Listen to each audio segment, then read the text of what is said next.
Hello. Why?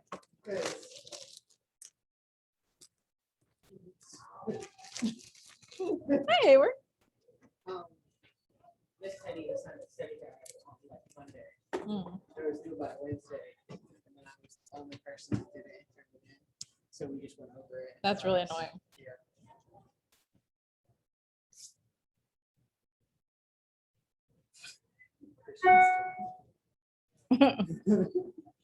Is he here? Christian? Yeah. Today? Mhm. Okay. Maybe? No. He was sitting behind me. I think he is. Okay. I don't know. I just survive and the narrator is like a jar. Yeah, he's here. Hi. So you definitely got a cap and gown delivered to your house, right? Okay, the weird thing is I have one here for you. Yeah.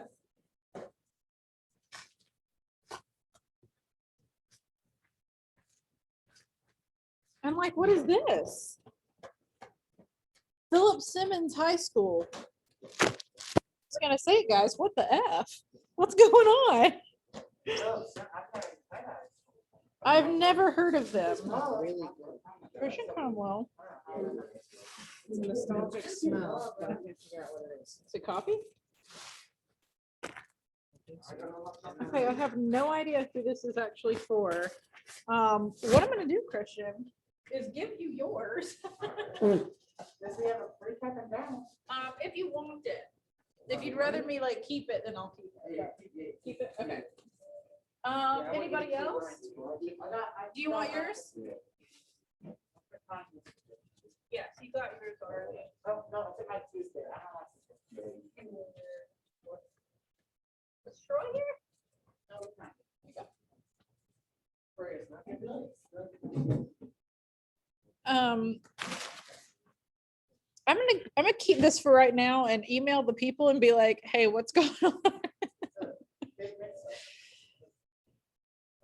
Yeah, that's very, very strange. I want to make sure this Philip Simmons kid gets his. Oh, you think? I didn't see another name on it. Look on the mailing side. Is that? Well, I mean, it's addressed to Did that have Christian. Christian's name on it? Yeah.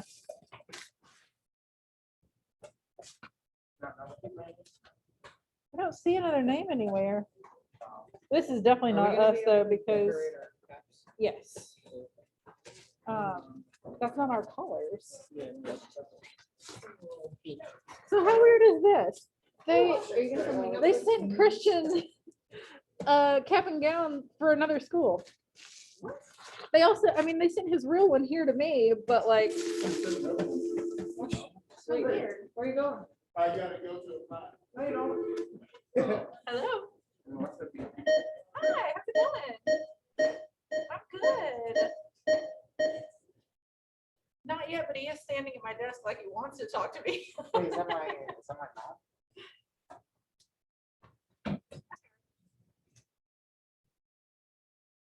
Yeah, that's fine. Yeah, that's okay. Okay, we're gonna do it tomorrow instead. What's mine? Yeah, of course. See ya. What's tomorrow? Oh, shoot. You're not gonna go to him today, you're gonna go to him tomorrow, because he actually wound up having to work with these Battle of the Bands folks. Mr. Bandiera. Oh. I'm gonna- He called you? Huh? He called you instead of like emailing you? Yeah. Maybe he thought I wouldn't get it. Oh. Hi, there is one small mix-up, and it's not an issue for us, but it might be an issue for someone else. Christian Cromwell was sent a cap and gown that is for What school did it? Philip Simmons. Oh, I took a picture of it, didn't I? Philip Simmons High School. It's hazelnut. Yeah, that's what it is. Hazelnut. That's a smell that my family smells Little store. My family smells like hazelnuts. I don't have any drinks today. We'll see. So what's gonna go on with the cookout thing? Hang on just a minute. Let me finish this email. Can I dump all of this? Yeah, we are actually having a cookout. Can I dump all of this? No. Of course not.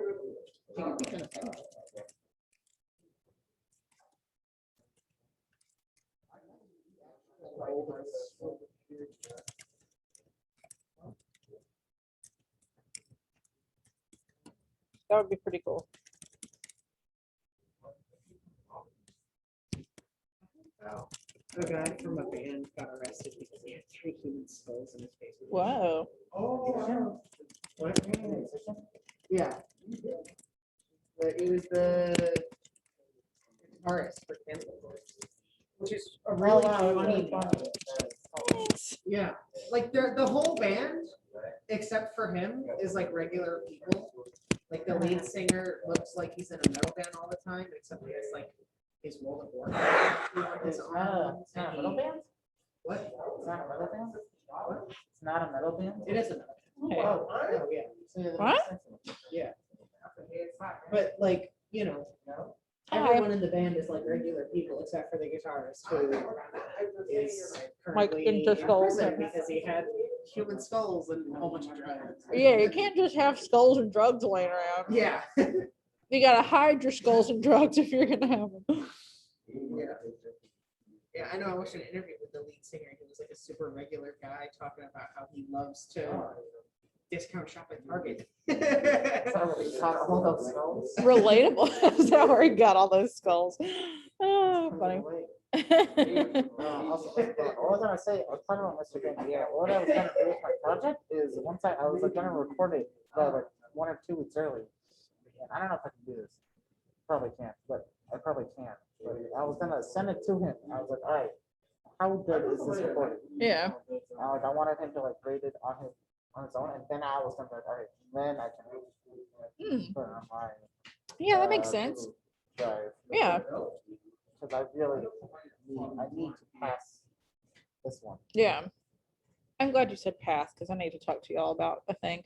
But I'm still waiting to see if anybody else is going to show up. This is very low attendance. So yeah, I'm Right sure now. I can do that. It's not like cheating. It's not cheating. No. It's really just like, please tell me if this is. Yeah, tell me if this sucks. Base it on the rubric Yeah. also, because if it's like, oh, it's good, but then it's like, I missed everything else. It's like, oh, No, I don't think that was cheating at all. I mean, I think it's kind of like if, it's a proofread. yeah, like if you I mean, sent like, me an people- essay to be people like, should I proofread change essays all the anything time. before I submit it? Yeah, I think that's totally fine. All right, Ian's here, Corey's not, Christian is, Brendan is not, Hayward is, Troy is not, Eli is, Nate is not, Chip is, oh, wait a minute, I'm just literally marking everyone virtually. Chip is here, Sterling is here, Andreas is here. Where the heck is everybody else? I just marked them absent, so maybe they'll start showing up so they get a notification.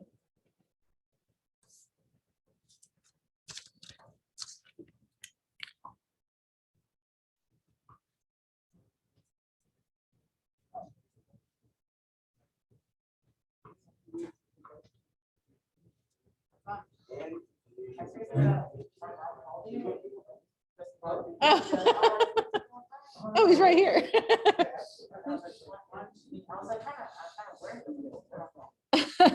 That would be weird if your mom called me on my classroom phone.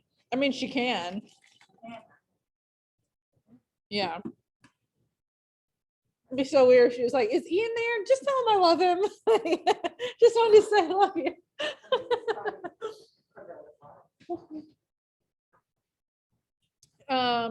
Well, dang. I'm a little surprised at how few people we have.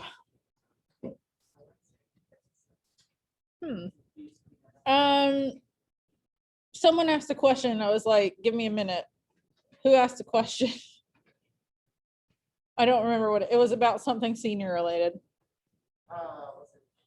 The thing, the senior. Project? The senior capstone? What they're called now. Really? Wait, when is that? Capstone? Cookout. What about it? We have a cookout? We are having a cookout. Nobody reads my emails. I read the email. We are having a cookout the Friday before graduation, after school. I'm actually trying to see if we can actually start it even, well, not the cooking out part, but like fun stuff, even a little before school is over. Like 6th and 7th period. So we'll see. I mean, like, it's definitely happening. And I made sure of that before I emailed anybody. I was like, is this set enough in stone that I can tell people it's happening? And he said yes. That's gonna be the same week as the, what class is it? On Tuesday? The sex ed class. Yes, That's the same week? yes.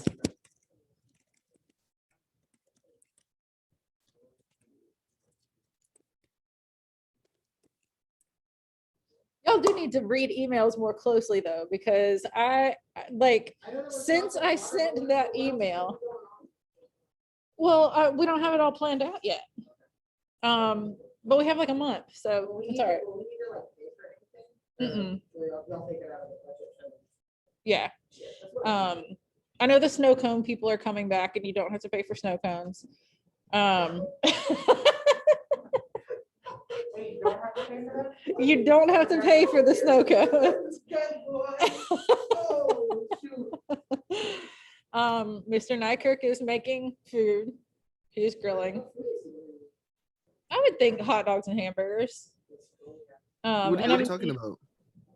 the senior cookout. When?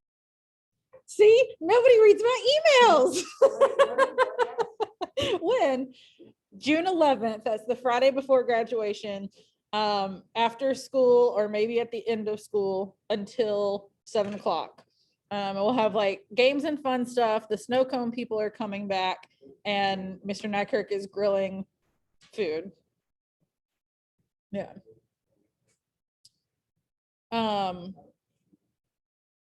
If you'll have more questions, I'll get back to them in just a second, but I want to be very serious for just a minute.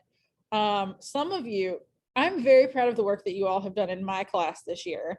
I don't have any of you failing, and that's lovely.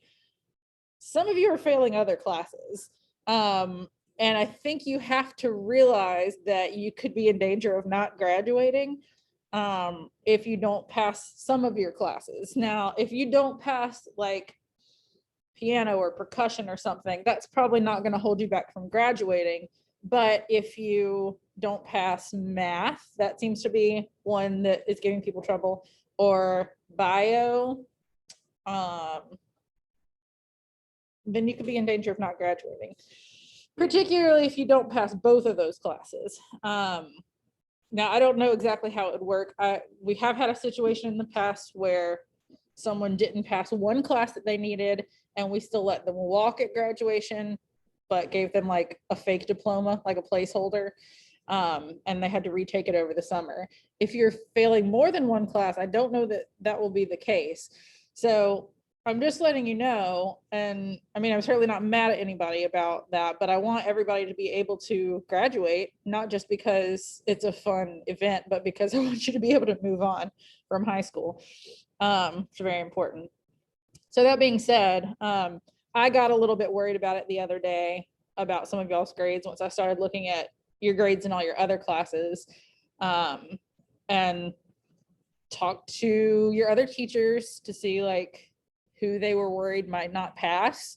And I also talked with Miss Blackmore about it. So if Miss Blackmore speaks to any of you with any failing grades, it's not because you're in trouble, it's because we're worried and mostly that I'm worried. So don't feel picked on if she pulls you aside. We're just trying to stay on top of stuff. And I'm sure that Miss Kokel has also checked in with you a bit throughout the year about some of your lower grades. But genuinely, like, I cannot emphasize this enough. Just turning stuff in is what's going to be the difference between passing and failing, because most people with failing grades, at least in your grade, are failing because they haven't turned stuff in. And it is infinitely better to turn something in that you don't feel proud of than to not turn something in and get a 0 that'll drag down the rest of your grade. So just really in this last quarter, really stay on top of turning stuff in, even if you don't feel great about it. That's going to be the really big difference. And when I talked to Mr. Stover the other day about a few people with failing grades in his class, he was like, if they turned stuff in, they would be passing. So turn stuff in. I don't want anybody to miss out on anything. And I don't want anybody to have to go to summer school. The summer after you graduate, that would be horrible. So just stay on top of stuff. Okay. When is the capstone due? Do you guys know? 28th? May 28th.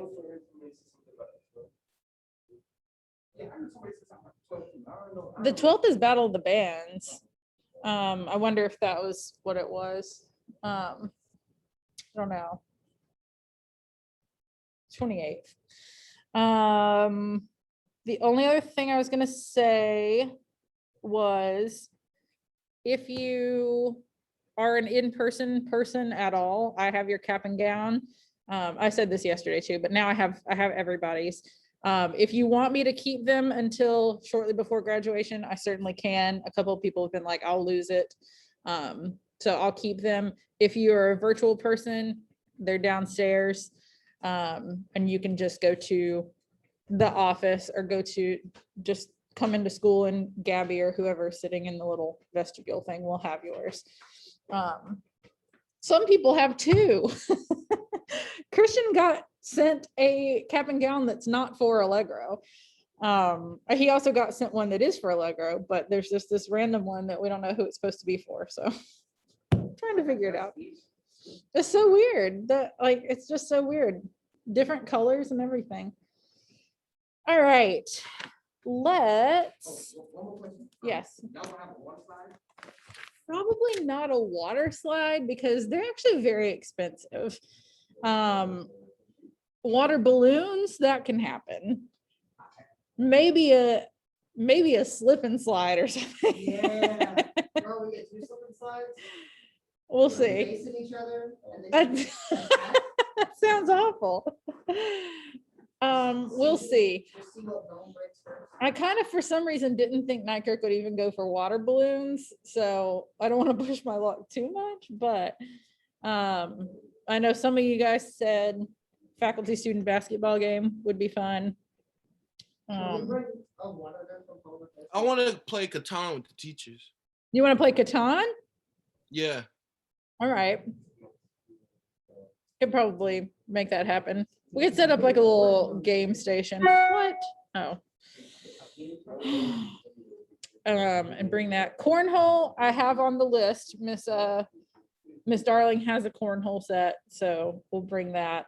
Y'all can do it. We can do a donut eating contest. A what eating contest? Donut. Donut eating contest. That's not a bad idea. We love an eating contest around here. Any kind of eating. There's nothing funnier. Like, I think genuinely one of my favorite memories of Allegro was last year's fall festival and the pie eating contest. And like Mr. Nykirk with berry all over his face and Bryce about to throw up because he had like pumpkin and sweet potato pie, which is just not the kind of pie you want to eat a lot of. And then Antoine Wade won and immediately threw up. And he was like the smallest guy, so he's grown so much since then, but he was little and fit all that pie in him. Huh? Probably so. He couldn't hold it all in there. What did someone just say that I was going to write down? I was like, oh, we could maybe do that. What's that? Gaming truck? Hmm? What's that? Gaming truck? Gaming truck? Yeah, that's a gaming truck. What's that?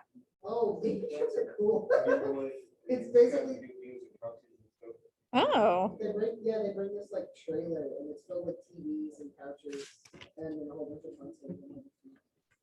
that sounds expensive, but what was the other thing? Someone just said a thing, like a game. Oh, eating contest. All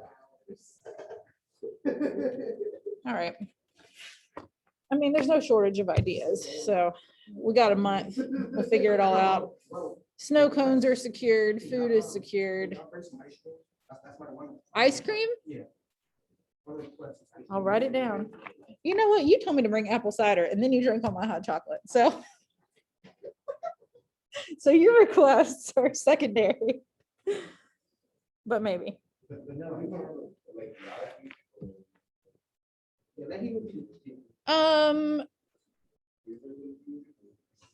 I mean, I doubt there'd be, oh, nice of Troy to finally join us.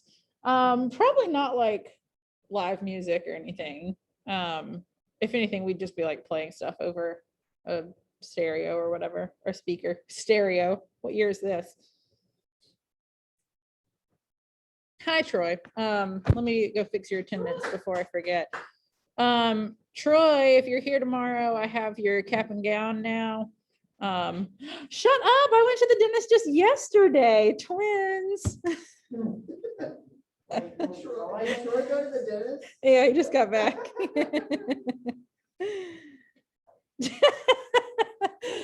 I'm so weird. You can't even spell weird, obviously, How did he spell it? without the D. Oh. I am so weird. Without the No, I was or so without the weird. D? Yeah, I was trying to get it out. A lot of people do switch the E and the I. Wired. All right, we got to do some reading today. I don't remember what the last thing was that we read because my brain is scrambled at this point of the year, but whatever was the last thing we were reading. Oh, Frankenstein. We were doing like Tuesday and Thursday as reading days, and that's kind of what we're going to do with this play as well. So if you weren't here yesterday, and not everyone was, we started the importance of being earnest, and we didn't get very far, but basically what we've got so far is these two men, Jack and Algernon, who are friends, except for Algernon has always referred to Jack as Ernest, and all of a sudden he's like, my name isn't Ernest, it's Jack, it's always been Jack. I just have this sort of other personality, and in the city I go by Ernest, in the country I go by Jack. And I just have these sort of two. Basically, I'm a weirdo. I'm a weirdo with multiple personas. I have an alias, which I get. Sometimes you just need an alias. You know, it's like when you tell the person at Starbucks the wrong name just to be funny. But Ernest / Jack is really into this girl named Gwendolyn, who is Algernon's cousin. And the women don't have other names, but both of the men will have other names. Wait, what? There's gonna be another guy? Actually, no, there's not gonna be another guy with another name, but Algernon will start also going by Ernest. I know. So there's gonna be like, is that like 2.5 people? Because they're both half. I think it's either 2 or 4. Because they're separate Ernests. Ernesti. Let me fix my display here. And so we started reading yesterday. Mirror displays. Sterling was reading Jack. Ian was reading Algernon. We didn't get to anyone else yet, except for Troy was Lane, the manservant. Christian is Reverend Chasuble. Eli is Merriman. Brendan is not here today, and he was going to be Lady Bracknell. It's called The Importance of Being Earnest, Troy, and it's on Canvas, but also I'll share my screen in just a second. We didn't get to any of the women, but I had Corey down as Gwendolyn, me as Cecily, and Chip as Miss Prism. So let's see how far we get today. Not you, not you. Go away. Go away. Like this, the black bar is always in my way.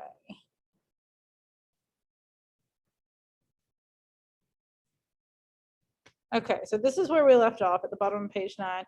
Hang on one sec. I just want to look ahead and see how long Act 1 is.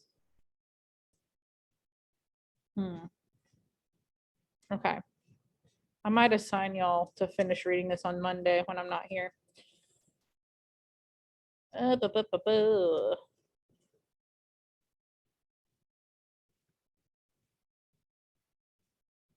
This is where we are.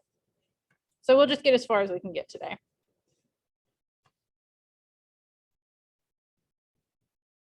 Is your profile picture on the big screen? I mean, it's there. It's like a weird little boy, isn't it? It's on my sidebar right now. Okay, so this is where we're picking up Algernon and Jack, which is Ian and Sterling. We just left off with this weird part where he says, my name is Ernest in town and Jack in the country, and the cigarette case which was found was given to me in the country. So let's pick back up. And those of you who are reading that are in the room, try to be as loud as you can. Ian, go for it. Yes. Yes. It's not comfortable that day.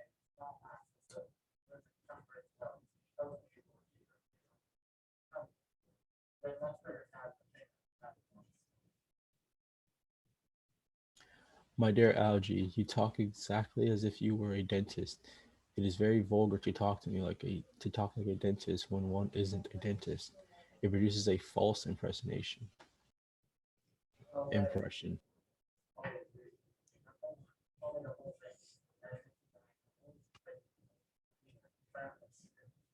Bunburyist. Bunburyist? What on earth do you mean by Bunburyist?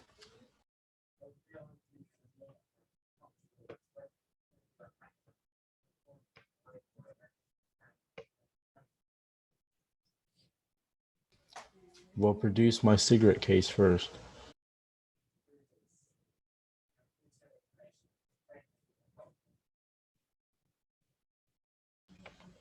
My dear fellow, there is nothing improbable about my explanation at all. In fact, it's perfectly ordinary. Old Mr. Thomas Cardew, who adopted me when I was a little boy, made me in his will guardian to his granddaughter, Miss Cecily, right? Cecily. Cecily Cardew. Cecily, who addresses me as her uncle from motives of respect that you could not possibly appreciate, lies at my place in the country under the charge of her admirable governess, Miss Prism.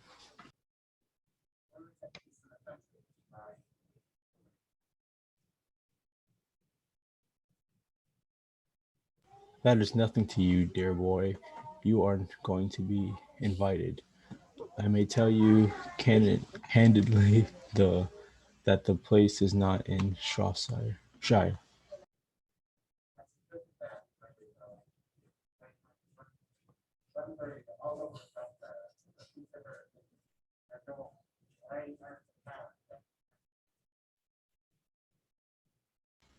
My dear Algie, I don't know whether you will be able to understand my real motives. You are hardly serious enough when one is placed in the position of guardian. One has to adopt a very high moral tone on all subjects. It's one's duty to do so, and as a high moral tone can hardly be said to conduce very much to either one's health or one's happiness. In order to get up to town, I have always pretended to have a younger brother of the name of Ernest, who lives in Albany and gets into the most dreadful scrapes. That, my dear Algie, is the whole truth, pure and simple.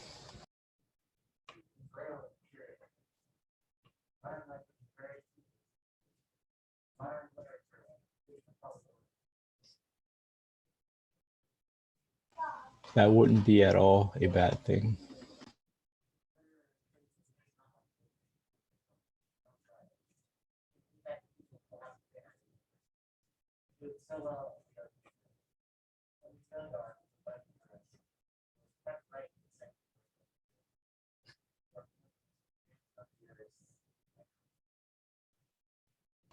What on earth do you mean?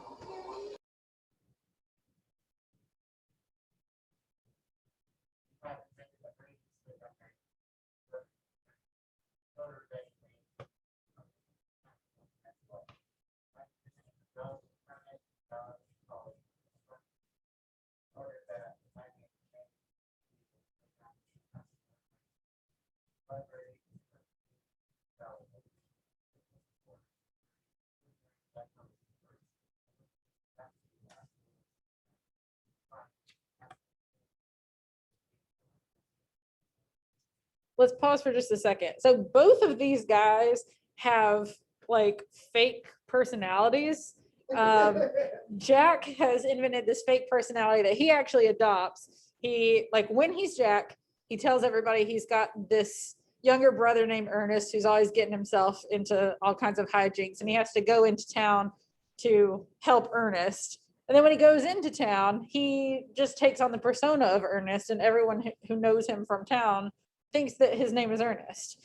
Whereas Algernon hears this for the first time and he's like, oh, that's interesting. I actually do the same thing. I kind of created this character, this friend called Bunbury, who is very sickly and is always in poor health. And I always have to go, like, if I don't want to do something, I'll always say, oh, I have to go take care of Bunbury. And so they both have these sort of personalities. So when he talks about being a Bunburyist, he's basically saying, like, you have created this person to get you out of stuff you don't want to do, which honestly is very funny and very practical. I get it. Sometimes if I don't know who's calling on my phone, I'll answer it and be like, oh, she's actually in a parent teacher meeting right now. So I kind of have like a fake secretary. I get it. But you can kind of see that from the beginning, this is likely to get confusing. Like, it takes some explanation anyway. And then if people know, like, if someone knows Ernest as Ernest and then hears him called Jack, that's going to be very confusing. What if somebody insists on meeting Bunbury? Like, there's a lot, and it's going to get more convoluted before it gets better. But it's funny.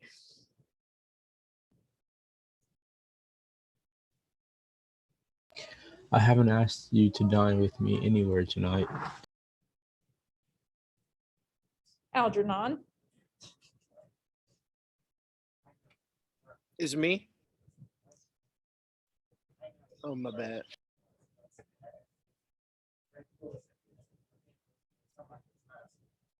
So true. You had much better. Dine with your Aunt Augusta. That's a lot.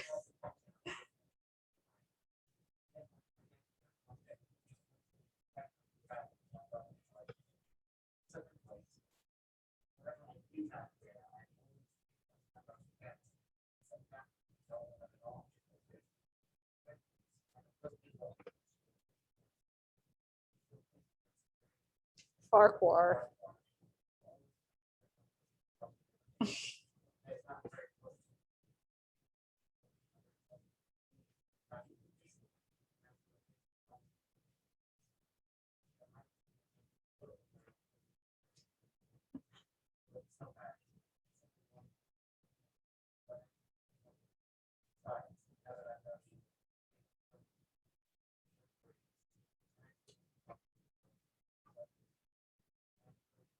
I'm going to stop you again for just a second before Jack's line. This is not the first time that we've heard them say like weird things, like weird beliefs about how men and women should react to each other. He's kind of looking down on them, being like, women who flirt with their husbands in public, that's just like, it's not decent. It's not good. It makes them look low class. And then I can't remember what the thing was from the other day, but it was like women shouldn't do something in particular that's just kind of like outrageous. But if you guys will remember from our notes, most of the plays written around then were supposed to be like kind of satirical and making fun of the way that things were in society, and particularly with women being like, oh, we're supposed to stay at home, we're supposed to get married, we're supposed to have kids and like play by all these rules, and men can kind of like go out and do whatever they want to do. They're kind of poking fun at that because, I mean, these lines are insane to say. Like, women shouldn't flirt with their husbands. Well, like, who else should they be flirting with? It seems like the perfectly appropriate person for them to flirt with, but not in this society. I'm not a Bunburyist at all. If Gwendolyn accepts me, I am going to kill my brother. Indeed, I think I'll kill him in any case. Cecily is a little too much interested in him. It is rather a bore, so I am going to get rid of Ernest, and I strongly advise you to do the same with with your invalid friend who has that absurd name.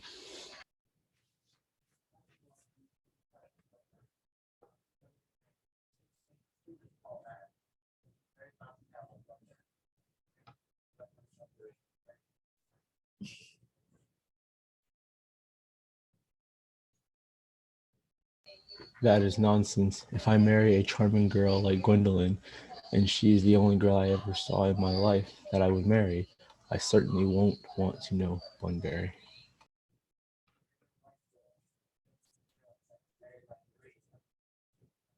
I'm gonna pause again for just a second. I'm sorry, because I know I've been stopping a lot, but a possible complication coming up is like he says that I might wind up killing Ernest because Cecily, who is his ward, like for all intents and purposes, kind of like his niece that lives with him, is like getting interested in Ernest, who doesn't exist. So he's like, eventually something's gonna have to happen here, and like I don't want to get caught out. So I think I'm gonna say that Ernest is dead, and I would advise you to also say that Bunbury has died, because he kind of recognizes that this can only keep up for so long.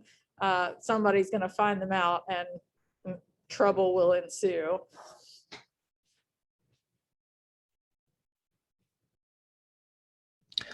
That, my dear friend, is the theory that the corrupt French drama has been propounding for the last 50 years.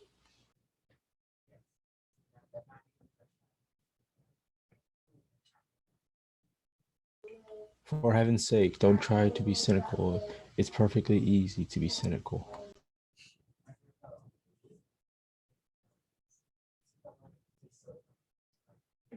Beastly, weird.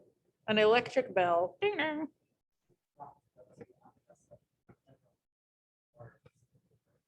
Mhm.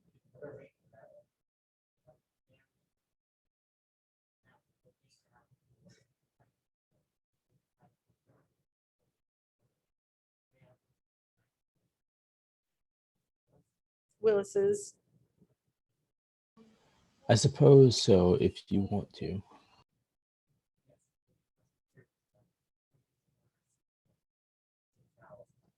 Okay, so Lane's coming in, which is Troy, and Lady Bracknell was supposed to be Brendan, but he's not here. Does anybody want to read Lady Bracknell? Wait, who am I again? I completely forgot. You are Merriman, who has not come in yet. He's the butler. All right, I'll read Lady Bracknell for today. All right, Troy, you ready to read Lane? Yes, ma'am. Lady Bracknell, Miss Fairfax. Look at this weird typo. Afternoon. Good afternoon, dear Algernon. I hope you are behaving very well. Good afternoon, dear Algernon. I hope you are behaving very well. That's not quite the same thing. In fact, the two things rarely go together.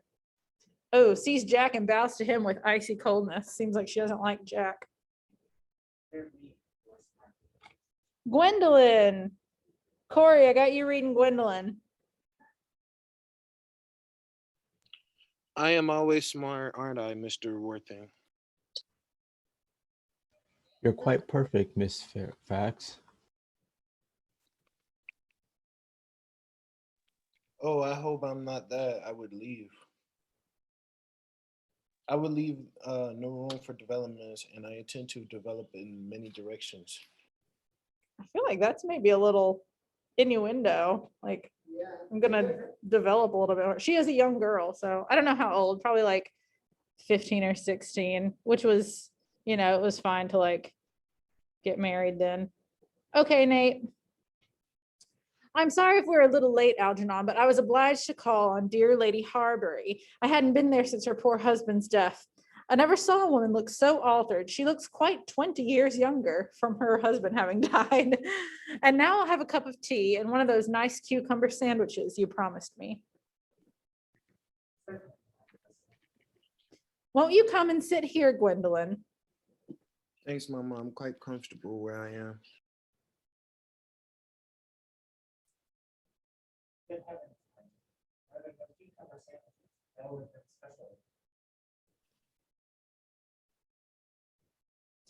Lane, Troy.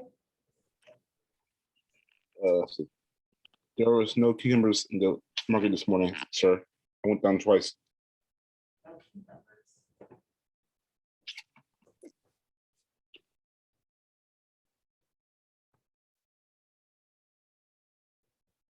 Troy. Wait, what? No, sir. Not even ready for money. Not even for like, I'm willing to pay for that. Like, I have money and I'm willing to spend it.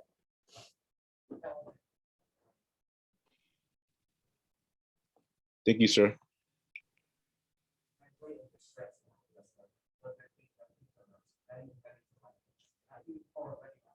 It really makes no matter, Algernon. I had some crumpets with Lady Harbury, who seems to me to be living entirely for pleasure now.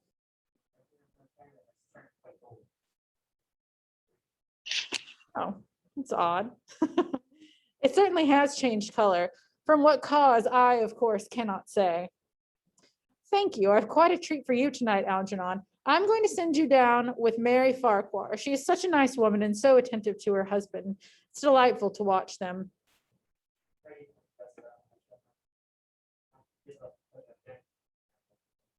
I hope not, Algernon. It would put my table completely out. Your uncle would have to dine upstairs. Fortunately, he's accustomed to that.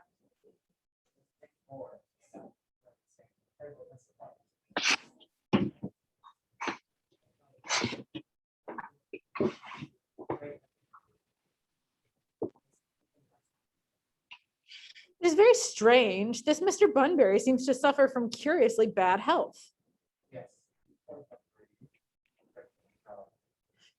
Invalid, by the way. The word, invalid as is an adjective that means like it doesn't apply, but invalid is someone who is like in poor health or can't get around, usually like can't walk. One of those weird turns of English language. Well, I must say, Algernon, that I think it's high time that Mr. Bunbury made up his mind whether he was going to live or die. This shilly-shallying with the question is absurd, nor do I in any way approve of the modern sympathy with invalids. I consider it morbid.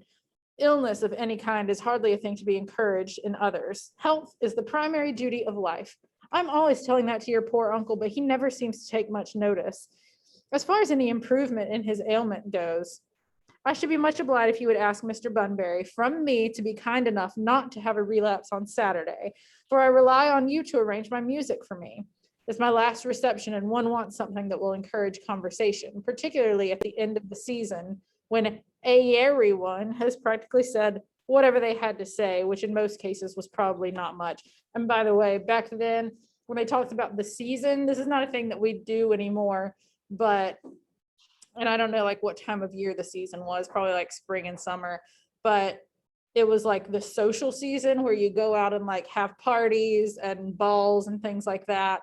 And like young girls would come out, which just meant like you're available to be married now. Like they were debutantes and they're like, oh, she hasn't come out yet, so she can't get married.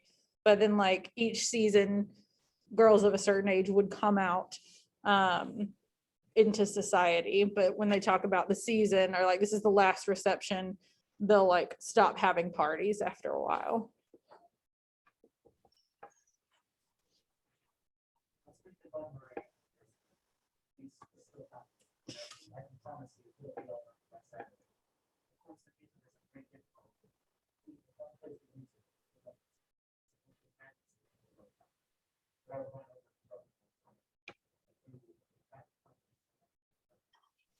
Thank you, Algernon. It's very thoughtful of you. I'm sure the program will be delightful after a few expurgations. French songs I cannot possibly allow. People always seem to think that they are improper and either look shocked, which is vulgar, or laugh, which is worse. But German sounds a thoroughly respectable language, and indeed, I believe it is so. Gwendolyn, you will accompany me.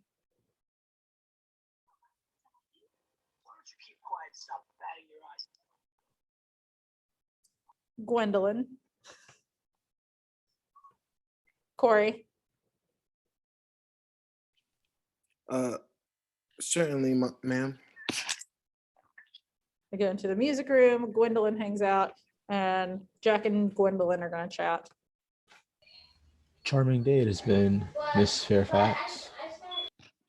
Pray don't talk to me about the weather.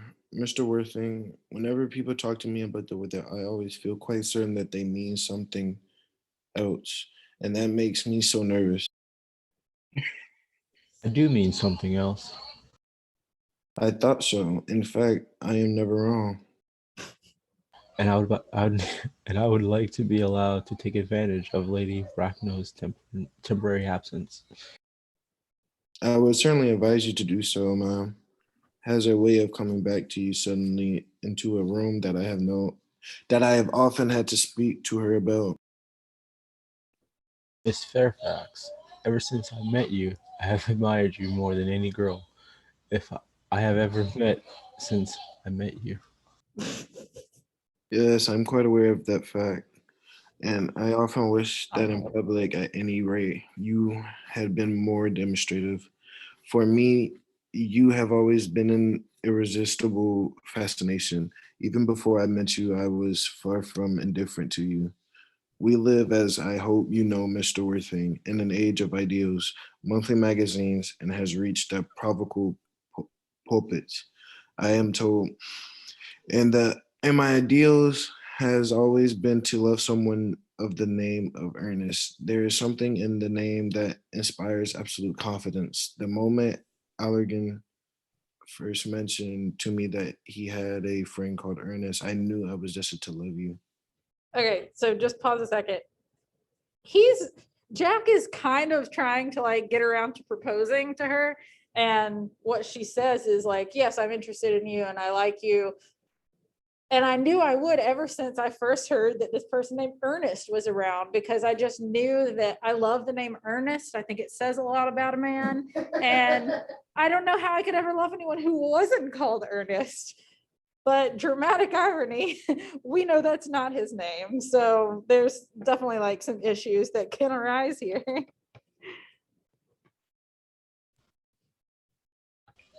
Ugh. You really love me, Gwendolyn? Definitely. Darling, you don't know what you made me. My own Ernest.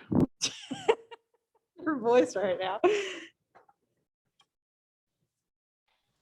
But you don't really mean what you say, that you couldn't love me if my name wasn't Ernest. But your name is Ernest. Yes, I know it is, but supposing it was something else, do you mean to say you couldn't love me then? That is clearly a metaphorical speculation. And like most metaphorical speculations, has very little reference at all to the actual facts of real life as we know them. Personally, darling, to speak quite candidly, I don't much care about the name of Ernest. I don't think the name suits me well at all. It suits you perfectly. It is a divine name. It has music of its own. It provides vibrations. What the voice? I love Well, it. really, Gwendolyn, I must say that I think Mhm. there are lots of other much nicer names. I think Jack, for instance, is a charming name. Jack? No, there is very little music in the name Jack, if any at all. Indeed, it does not thrill. It produces absolutely no vibrations. I have known several Jacks, and they all, without expectation, without exception, were more usually plain. Besides, Jack is a more notorious. What does that say? Domesticity. It's just like a little Domesticity. pet name. Yeah. Domesticity for John. And I pity any woman who is married to a man called John. She would probably never be allowed to know the entrancing pleasure of a single moment's solitude.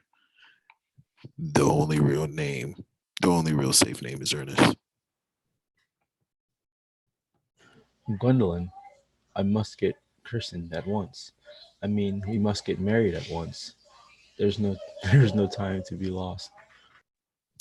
Married. Mr. Worthing. Well, surely you know that I love you, and you led me to believe, Miss Fairfax, that you are not absolutely indifferent to me. I adore you, but haven't proposed to me yet. Nothing has been said at all about marriage. The subject has not even been touched on. We're gonna end there for today. I'll have to look ahead and see how much time on this I list. swear, Corey, come on. I love it. I adore you. He's over here talking like corpse. Like, oh my god. Adore you. He's like overcompensating for being cast as a woman to be like the most manly voice. I'll see. We might be able to finish Act 1 tomorrow. Just kind of depends on how much longer there is. But there's little throwaway lines that are worth noticing. Like when he's like, "I must get christened at once." I mean, we must get married at once. And by christened, he means like baptized with a new name. Like when babies are christened, they're baptized and like officially given their name. So he's like, I gotta change my name. I mean, I gotta marry you. I don't know what I'm saying. So it's getting entertaining now, especially since there's some confusion about identities, which is always fun. All right. There's also confusion about her gender. I'd say so. Very Gwendolyn, much so. like a mandolin. He Sterling said very much so. All right, I'm gonna let you folks go, and I will see y'all tomorrow. If those of you who have not been here in a couple of days want to get your cap and gown tomorrow, you can. If not, I'll hold on to them. But I'll see you tomorrow.